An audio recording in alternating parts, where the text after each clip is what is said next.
Senator DeSaulnier, for what purpose do you rise? Adjourn in memory, please. Please proceed. Members, if you could give Senator DeSaulnier your attention, please. Members, I rise today to adjourn in memory of one of my predecessors in this seat, Senator Dan Boatwright, who passed away this weekend after a long fight with lymphoma. He was a consummate public servant who enjoyed his blue-collar approach to this white-collar job, working diligently for those he represented and I now have the good fortune to represent. Senator Boatwright was a graduate of Bolt Hall.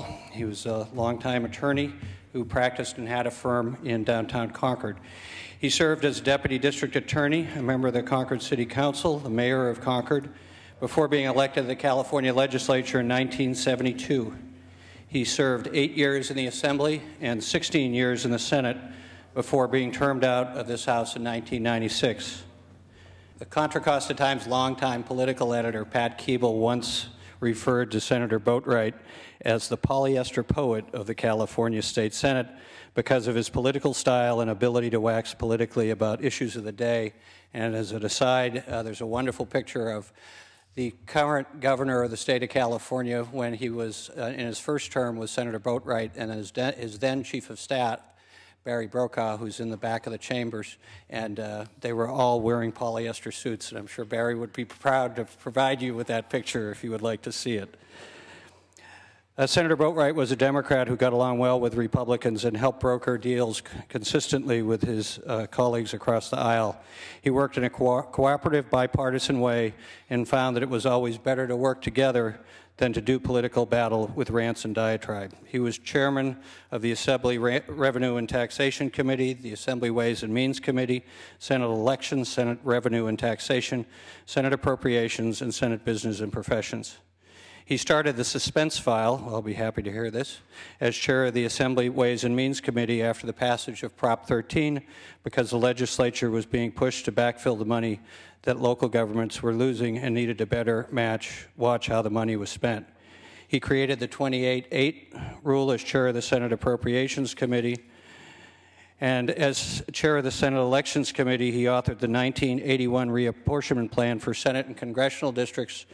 Mr. Brokaw will also provide you with an interesting story that I'm not going to say publicly about the intricacies of Senator Boatwright going back and handing his maps, the legislature maps, to then Congressman Phil Burton, who took them and filed them somewhere, wrapped his arm around Senator Boatwright and said, "That's very nice, here are my maps," which actually became effectuated.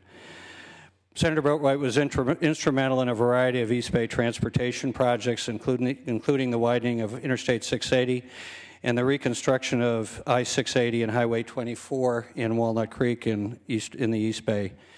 In 2010, we passed a resolution to name this stretch of I-680 from the Benicia Bridge to Highway 24 as the Senator Dan Boatwright Highway, and it was my pleasure to be part of that ceremony. Boatwright was also the driving legislative force behind the construction of the California State University East Bay campus in Concord. He also pushed for expansion of Mount Diablo State Park and secured funding for extensions of BART. Senator Boatwright was an Arkansas native who came to California to attend school. He was a veteran of the Korean War.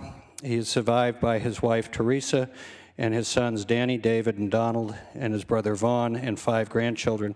Visitation will be this Friday in Concord, and the service will be Saturday at 11 o'clock at the Church of Christ in Martinez.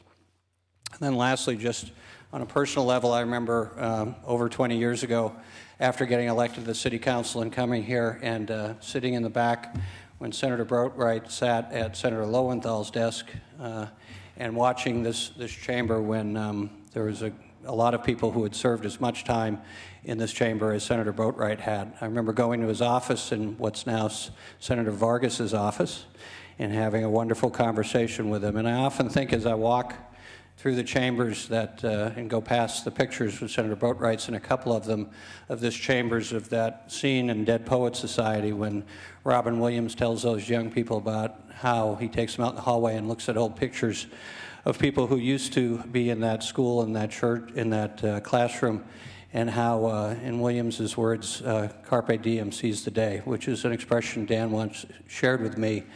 And I think it's a good memory that we might take with Dan and for all of us as we pass those pictures of our former colleagues that were here for a short time. And like Senator Boatwright, if we do it authentically and in the best way that we can, that's the best memory we can leave. So on behalf of the family, I would ask the Senate to adjourn in his memory and observe a moment of silence, if that's appropriate. Members, if we could ask for a moment of silence at that time. A moment of silence, please.